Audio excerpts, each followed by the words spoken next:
बिस्मिल्लाहिर्रहमानिर्रहीम।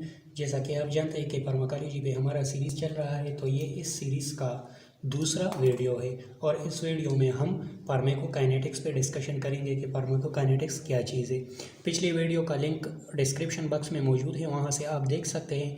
मगर जो स्टूडेंट्स इस वीडियो पे नए आए हैं तो उसके लिए मैं इतना बताऊँगा कि पिछले वीडियो में हम फार्माकोलॉजी पे डिस्कशन किया था और हमने बताया था कि फार्माकोलॉजी मेडिकल साइंस का वो ब्रांच है जिसमें हम ड्रग्स इफेक्ट्स और body response for their drugs पर डिस्कशन करते हैं। हमने पिछले वीडियो में, इसका लिंक डिस्क्रिप्शन में मौजूद है, ड्रग्स पर डिटेल में डिस्कशन किया था। फिर आज के वीडियो में हम बॉडी रिस्पांस पर डिस्कशन करेंगे कि बॉडी रिस्पांस क्या चीज़ है। हम अपने टॉपिक बॉडी रिस्पांस पे बात करेंगे कि बॉडी रिस्पांस क्या चीज़ है। तो याद रखें कि आम लैंग्वेज में तो उसे हम बॉडी रिस्पांस कहते हैं, मगर फार्माकोलॉजी की लैंग्वेज में उसे हम क्या कहेंगे? फार्माकोकाइनेटिक्स कहेंगे। फार्माकोकाइनेटिक्स और बॉडी रिस्पांस एक चीज़ है। अब फार्माकोकाइनेटिक्स या बॉडी रिस्पांस क्या चीज़ है, इसके कई सारे डिफिनीशन है मुख्तलिफ बुक्स में, मगर हमने यहाँ पर ये सिंपल सा कोट किया है कि what the body does do to the drugs. Body drugs के साथ क्या करेगा, मतलब फॉर एग्जाम्पल ये बंदा मेडिसिन ले रहा है तो इस मेडिसिन का इस बॉडी पे कुछ ना कुछ इफेक्ट होंगे, मगर बॉडी इस ड्रग्स को क्या रिस्पांस देगा, तो उस रिस्पांस को हम क्या कहेंगे? फार्माकोकाइनेटिक्स। वो रिस्पांस क्या हो सकता है कि फॉर एग्जांपल ये ड्रग्स है, ये स्टमक में आ गया, स्टमक में इसका डिसइंटीग्रेशन हो जाएगा, फिर डिसोल्यूशन हो जाएगा, फिर ब्लड के जरिए through out the body circulate हो जाएगा, फिर इसका मेटाबॉलिज्म होगा और फिर उसको एलिमिनेट करेगा। तो इस सारे स्टेप्स को हम एक वर्ड में क्या कहते हैं? फार्माकोकाइनेटिक्स हम कहते हैं। यहाँ पे देखिए, इसको अगर मैं फार्माकोकाइनेटिक्स वर्ड्स को मैं दो वर्ड्स में ब्रेक करूँ तो इससे दो वर्ड्स मजीद आ जाएंगे। एक फार्माकोन है, दूसरा हमारे पास क्या है? काइनेटिक्स है। फार्माकोन का मतलब क्या है? ड्रग्स है, और ड्रग्स पर हमने डिटेल में डिस्कशन किया था प्रीवियस लेक्चर में, उसका लिंक डिस्क्रिप्शन में मौजूद है, वहाँ से आप देख सकते हैं। दूसरा हमारे पास क्या रह गया? काइनेटिक रह गया। तो काइनेटिक का मतलब क्या है? मूवमेंट, हरकत। किस चीज़ का हरकत? ड्रग्स का हरकत। फॉर एग्जांपल यहाँ पे ये ड्रग्स है, ये ओरल कैविटी में आ गया, ओरल कैविटी के बाद एसाफेगस के जरिए स्टमक में आएगा, स्टमक में इसका डिसइंटीग्रेशन हो गया, छोटे छोटे पार्टिकल में डिवाइड हो गया, फिर वो पार्टिकल स्टमक में और इंटेस्टाइन में जो फ्लूइड हो उसके साथ डिसॉल्व हो गया, फिर यहाँ से ब्लड सर्कुलेशन में आ गया, फिर लीवर में जाकर उसका मेटाबॉलिज्म हो गया, फिर उसने अपना एक्शन शो किया और एक्शन शो करने के बाद वो बॉडी से निकल गया। तो इसको हम क्या कहते हैं कि ये ड्रग्स का एक पूरा मूवमेंट है, ठीक है, एक पूरा हरकत करता है और इस हरकत को हम क्या कहेंगे? फार्माकोकाइनेटिक्स हम कहेंगे। इसका अगर मैं दूसरा डिफिनीशन कर लूँ तो फार्माकोकाइनेटिक्स क्या है कि pharmacokinetics is the branch of pharmacology which deal with the study of absorption,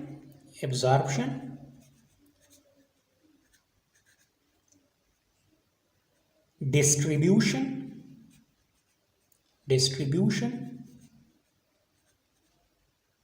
metabolism,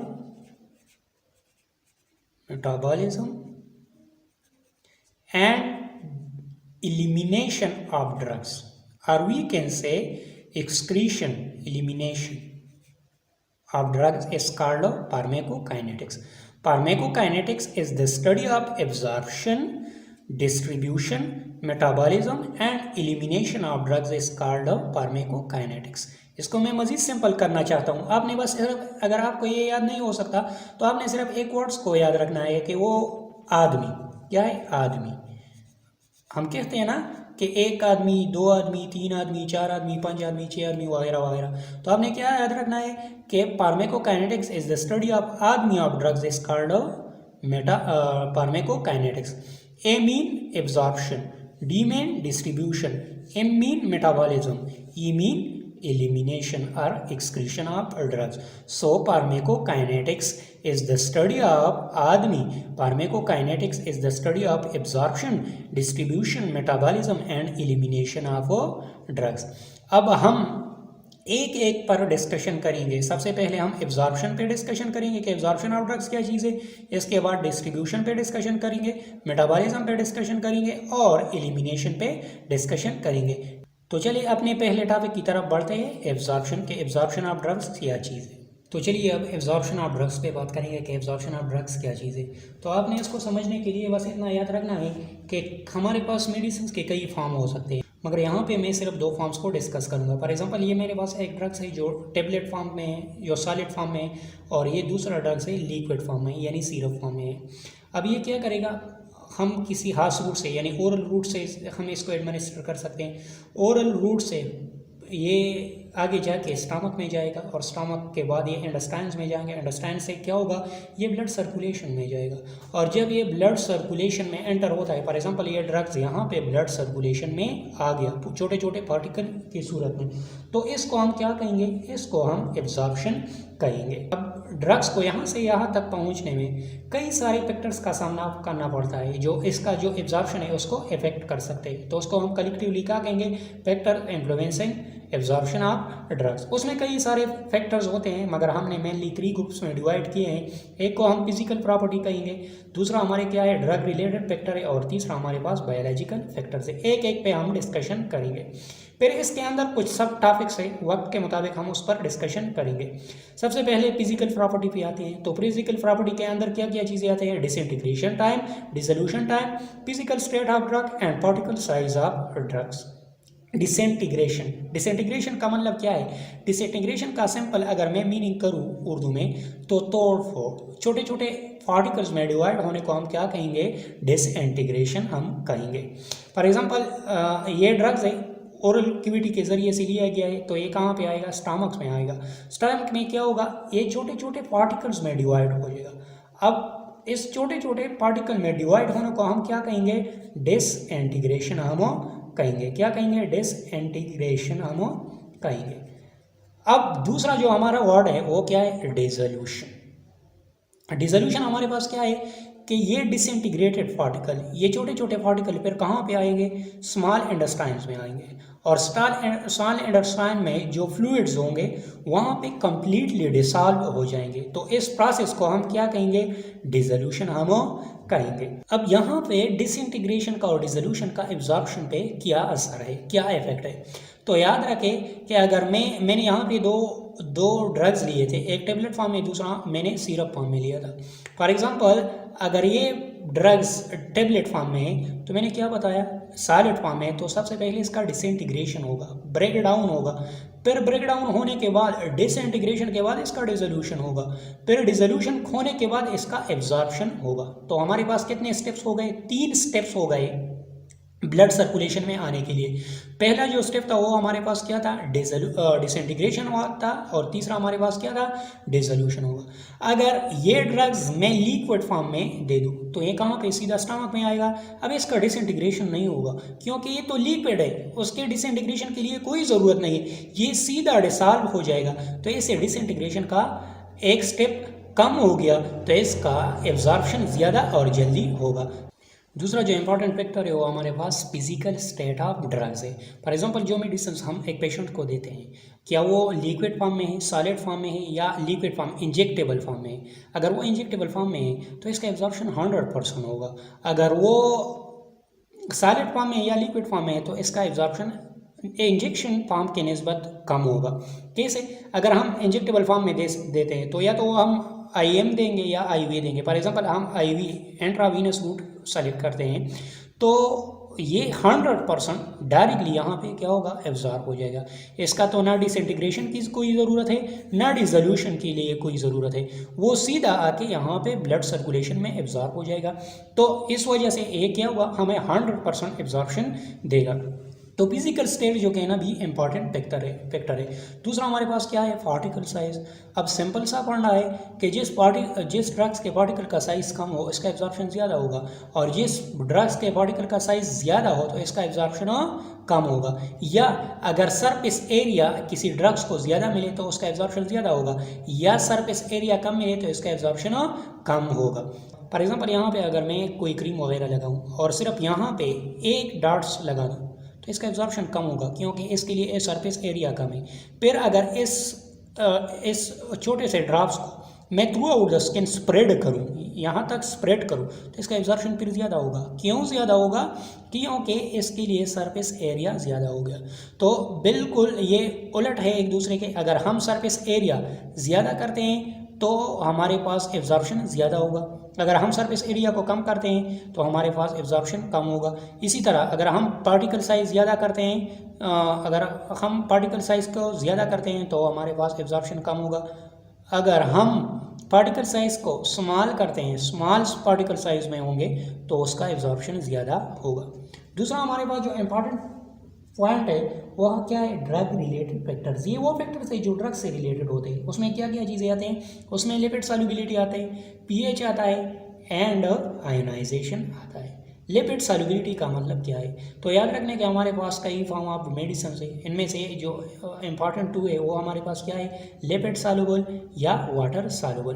जैसा कि आप जानते हैं कि फॉर एग्जांपल ये मेरे पास ये एक सेल है, ठीक है, तो इस सेल्स में मुख्तलिफ किस्म की मुख्तलिफ चीज़ें हैं। इनमें से लिपिड्स है, प्रोटीन्स है, कार्बोहाइड्रेट्स है और साथ में वाटर्स भी है। तो बाज़ ड्रग्स आकर सेल्स के लिपिड में एब्जॉर्ब हो सकते हैं, तो इसको हम क्या कहते हैं, लिपिड सॉल्युबल ड्रग्स कहेंगे।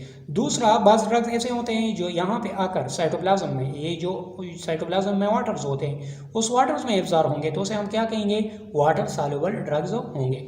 अगर कोई ड्रग जो मैं दे रहा हूँ वो लिपिड सॉल्युबल है, उसका एब्जॉर्प्शन ज़्यादा होगा। अगर मैं वाटर सॉल्युबल ड्रग्स दे दूँ पेशेंट को तो इसका एब्जॉर्प्शन कम होगा। कैसे कम होगा, फॉर एग्जांपल ये जो आप देख रहे हैं मेरे पास क्या है, सेल मेम्ब्रेन है।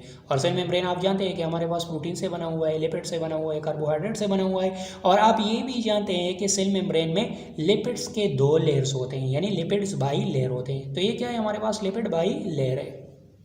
अब यहाँ पे क्या है, एक ड्रग्स है जो कि लिपिड सॉल्युबल है। अब ये क्या करेगा, सिंपल डिफ्यूजन के जरिए एक्स्ट्रासेल्युलर स्पेस से इंट्रासेल्युलर स्पेस में आएगा, without any force, without any energy.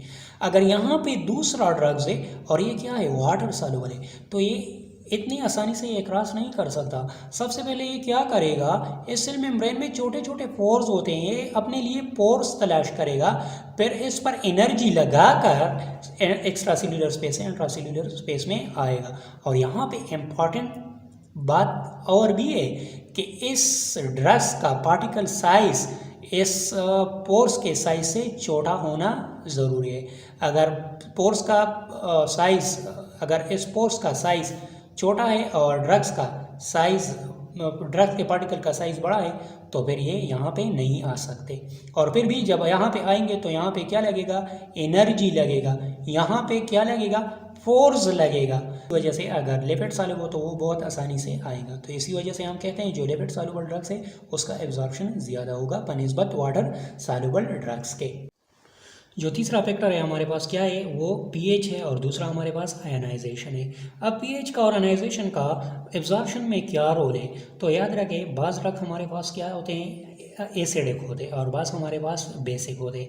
Acidic drugs वो ड्रग्स होते हैं जो उसका एब्जॉर्प्शन एसिडिक एनवायरनमेंट में बेहतर होता है, तो इसे हम क्या कहेंगे, एसिडिक ड्रग्स कहेंगे। और वो ड्रग्स जिसका एब्जॉर्प्शन बेसिक एनवायरनमेंट में, बेसिक मीडिया में बेहतर होता है तो उसे हम क्या कहेंगे, बेसिक ड्रग्स कहेंगे। फॉर एग्जांपल यहाँ पे देखें मेरे पास क्या है, ये एक ड्रग्स है और ये ड्रग्स कौन सा वाला है, ये एसिडिक ड्रग्स है। ये यहाँ पे स्टमक में आएगा तो स्टमक में हमारे पास क्या होते हैं, बहुत सारा एसिड्स होते हैं, तो इसका एब्जॉर्प्शन एसिडिक एनवायरनमेंट में ज़्यादा होगा। फॉर एग्जाम्पल अगर ये ड्रग्स मेरे पास क्या है, बेसिक है, तो फिर यहाँ पे इसका एब्जॉर्प्शन स्टमक में नहीं हो सकता। ये कहाँ पे आएगा, स्टमक में आएगा, क्योंकि स्टमक में उसको सारी इंटेस्टाइन में आएगा और इंटेस्टाइन में उसके लिए बेसिक एनवायरनमेंट मौजूद है, तो यहाँ पे इसका एब्जॉर्प्शन बेहतर होगा। मगर यहाँ पे एक और बात भी याद रखें, किसी खास वजूहात की बिना पर ये ड्रग्स इंटेस्टाइन में आयनाइज फॉर्म में आ गया, यानी अनआयनाइज नहीं हो जगह है, तो फिर इसका एब्जॉर्प्शन सही तरीके से नहीं होगा, क्योंकि एब्जॉर्प्शन के लिए अनआयनाइज में होना ज़रूरी है किसी ड्रग्स के लिए, क्योंकि आयनाइज फॉर्म में ये ड्रग्स हम एज ए मैक्रो मॉलिक्यूल्स हिसाब करते हैं। ठीक है, अब जो नेक्स्ट पॉइंट है हमारा वो क्या है, बायोलॉजिकल फैक्टर है। बायोलॉजिकल फैक्टर्स क्या है, उनमें भी सब फैक्टर्स मौजूद है। वो हमारे पास क्या है, सरफेस एरिया है, प्रेजेंस प्रेजेंस ऑफ फूड है, और जो लास्ट वन है वो है पास मेटाबॉलिज्म। पहले हम सरफेस एरिया पे बात करेंगे। मैंने पहले भी आपको बताया कि सरफेस एरिया का एब्जॉर्प्शन में क्या रोल है। तो मैंने बताया कि फॉर एग्जांपल ये मेरे पास एक ड्रग्स है, उसको ज़्यादा सरफेस एरिया मिलेगा तो इसका एब्जॉर्प्शन ज़्यादा होगा। अगर इसको सरफेस एरिया कम मिलता है तो इसका एब्जॉर्प्शन फिर कम होगा। और वैसे आम रूटीन में हमारे पास स्मॉल इंटेस्टाइन का सरफेस एरिया ज़्यादा होता है, क्योंकि फॉर एग्जांपल ये मेरे पास क्या है, स्मॉल इंटेस्टाइन है। अगर इसको मैं स्ट्रेच करूँ, अगर इसको मैं खोलूँ तो ये ड्रग्स के लिए ज़्यादा सरफेस एरिया प्रोवाइड करेगा। तो इसीलिए ज़्यादातर ड्रग्स का एब्जॉर्प्शन स्मॉल इंटेस्टाइन में होता है, क्योंकि वहाँ पे ड्रग्स के लिए सरफेस एरिया ज़्यादा मिलता है। दूसरा हमारे पास क्या है, प्रेजेंस ऑफ फूड्स। तो याद रखें हमारे पास बाज़ ड्रग्स फूड की मौजूदगी में बेहतर एब्जॉर्प्शन होता है इसका, मगर बाज़ ड्रग्स ऐसे हैं जो एम्प्टी स्टमक में इसका एब्जॉर्प्शन फिर ज़्यादा होता है, क्योंकि जब यहाँ पे फूड्स पड़े हों तो इस ड्रग्स के लिए सरफेस एरिया कम मिलेगा और इसका एब्जॉर्प्शन पे असरअंदाज होगा। यहाँ पे देखिए फॉर एग्जांपल यहाँ पे मैंने क्या किया, स्टमक में फूड है और फ़ौरन बाद यहाँ पे किसी बंदे ने ड्रग्स स्टमक में डाल दिए, तो फिर क्या होगा, इस ड्रग्स के लिए सही स्पेस नहीं मिलेगा, और जब इसके लिए सही स्पेस नहीं मिलता तो फिर इसका एब्जॉर्प्शन, डिसइंटीग्रेशन और डिसोल्यूशन सही तरीके से नहीं होगा। ऐसे कुछ एग्जांपल के लिए मैं लिखूँ, जो हमारे पास क्या है, पैरासीटामोल है और रिफम्पिसिन है। याद रखें ये एम्प्टी स्टमक पे अगर हम ले लें तो इसका एब्जॉर्प्शन ज़्यादा होगा। दूसरा हमारे पास तीसरा जो लास्ट वन है वो हमारे पास क्या है, फर्स्ट पास मेटाबॉलिज्म। अब फर्स्ट पास मेटाबॉलिज्म का मतलब क्या है, फॉर एग्जांपल यहाँ पे देखें मेरे पास क्या है, ये एक ड्रग्स है। अगर उसको मैं ओरल रूट के ज़रिए ले लूँ तो ओरल रूट के ज़रिए ये कहाँ पे जाएगा, स्टमक में जाएगा। कहाँ पे जाएगा, स्टमक में। स्टमक के बाद ये स्मॉल इंटेस्टाइन्स में जाएगा, स्मॉल इंटेस्टाइन्स के बाद ये ब्लड में जाएगा, और ब्लड के बाद ये लीवर में जाएगा, और लीवर में फिर इसका मेटाबॉलिज्म होगा। इसके बाद ये कहाँ पे, सिस्टेमिक सर्कुलेशन में आएगा और पर अपना एक्शन देगा। तो ये क्या है, ये एक लेंथी रूट है। अगर मैं इस रूट को स्किप करके ये लीवर वाला, ये स्टमक वाला रूट को स्किप करूँ, यानी डायरेक्टली मैं सर्कुलेशन में इस किसी ड्रग्स को एंटर करूँ, फॉर एग्जांपल मैं आईवी इंजेक्शन लगाऊँ, तो ये क्या हो जाएगा, इसको हम फिर क्या कहेंगे, बाईपास कहेंगे। क्या कहेंगे, बाईपास रूट कहेंगे। और ये वाला क्या था मेरे पास, पास रूट हुआ। तो इसी वजह से जनाब अगर हम किसी ड्रग्स को बाईपास करते हैं, बाईपास रूट के ज़रिए देते हैं, तो फिर इसका एब्जॉर्प्शन ज़्यादा होगा, और जब एब्जॉर्प्शन ज़्यादा होगा तो वो हमें 100% रिस्पांस देगा। और तो डियर स्टूडेंट्स, आज हमने फार्माकोकाइनेटिक्स और फिर इसमें एब्जॉर्प्शन ऑफ ड्रग्स के हवाले से डिस्कशन किया। और इससे जो पहले लेक्चर था वो हमने उसका लिंक्स डिस्क्रिप्शन बॉक्स में मौजूद है, वहाँ से आप देख सकते हैं। अगर आपने अभी तक हमारा यूट्यूब चैनल ज़ोहर यूसुफ से सब्सक्राइब नहीं किया है तो उसको सब्सक्राइब करें, और all paramedics movement Facebook page को भी लाइक करें, ताकि आने वाले हर वीडियो आपको आसानी से मिल सके। आपका जो भी क्वेश्चन हो, जो भी सजेशन हो, कमेंट सेक्शन में ज़रूर बता दीजिएगा।